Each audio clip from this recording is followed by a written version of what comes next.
Friends అందరికీ ఇగో ఈరోజు అయితే టిఫిన్ ఏం చేయలేదు, ఇక డైరెక్ట్ అన్నమే వండినా. కొంచెం వేడివేడిగా పొద్దున్నే తినేసి ఇక నా వర్క్ స్టార్ట్ చేసుకుంటే బాగుంటుంది కదా, అందుకే తింటున్నా. ఈరోజు అయితే కర్రీ ఏం చేసిన అంటే చూపిస్తారండి. ఇగో ఎప్పుడు ఒకటేలాగా కాకుండా ఆలుగడ్డ ములక్కాయ టమాటా వేసి అయితే వండినా, చాలా బాగుంటుంది. ఇంతకుముందు కూడా నేను ఇట్లానే వండినా, అంటే ఆలుగడ్డలు పొడగ్గా కోసి వండాలన్నమాట. టేస్ట్ అయితే చాలా బాగుంటుందండి ఇట్లా వండితే.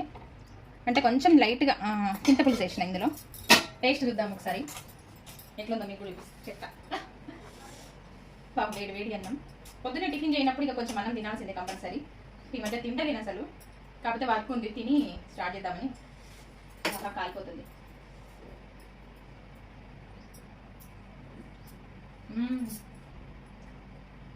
టేస్ట్ సూపర్ ఉంది, కొంచెం సాల్ట్ తక్కువ ఉంది, చాలా బాగుందండి.